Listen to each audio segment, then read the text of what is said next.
Good morning, this is your stat sensei, Mr. Spensei, and this is an exit ticket on two sample t-test and specifically on errors. So we're going to go back to our scenario on pay up. In a large corporation, an HR department conducts an investigation of whether gender affects salary. Employees who perform the same job with similar experience levels are being compared to determine if there's a significant difference in their average salaries.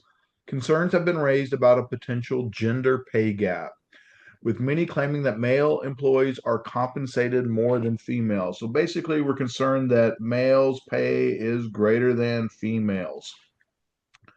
The sample can, and by the way, it should have said random sample, but it is a random sample of 65 male employees. So we have a sample size for the males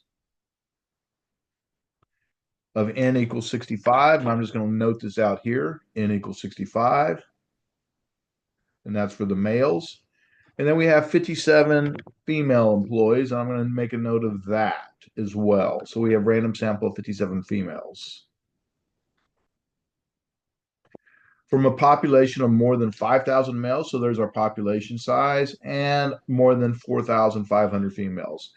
The employees are in similar roles and their salaries are collected and compared to assess whether a significant difference in pay exists between the genders. And it says conduct a test of alpha equal 0.05.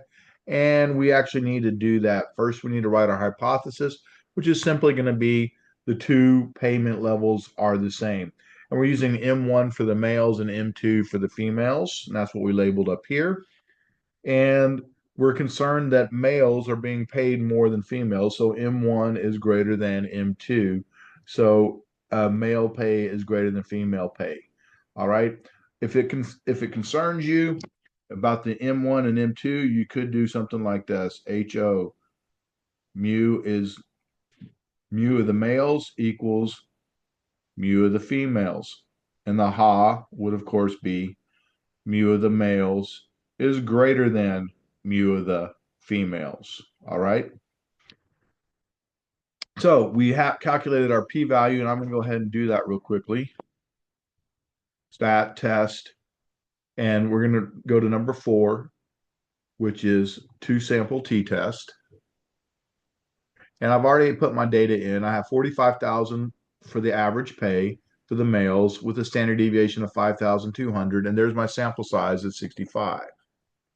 All right. For the females, I have average pay of 42,500 with a sample standard deviation of 4,800.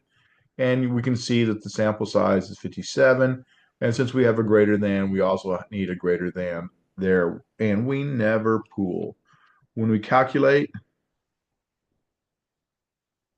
we end up getting a p-value of 0.0033.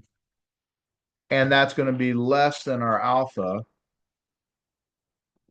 of 0.05. So our decision is going to be to reject.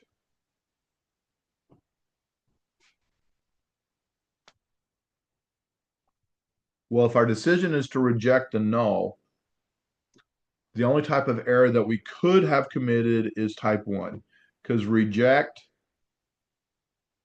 is type 1 or could be type 1, and fail to reject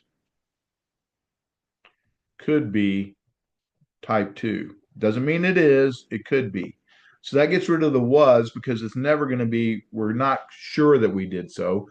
We may have. So it's either going to be A or D. And if we reject, the only type that we could have is a type 1. All right. So what does that mean?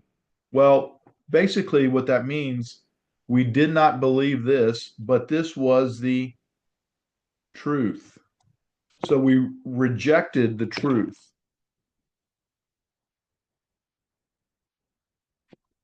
We rejected truth, which was the null hypothesis, and we believed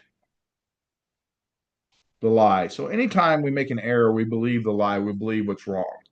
So we believe that the males are making more than the females when actually they're not. They're actually the same. All right. If we made a type 1 error. Okay. So we rejected the null. So the only error that we could have committed is a type 1 error. And that's what we just said up above for our multiple choice.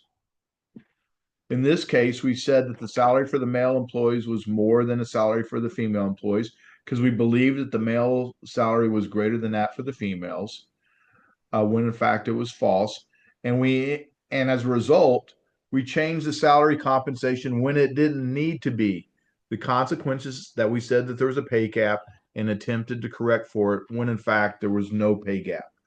Or maybe you would bring a lawsuit because you were saying, hey, the females were underpaid, when in fact they were not, if we made a type 1 error. Okay. All right. I hope that helps. And I look forward to seeing you on the next one. Thank you.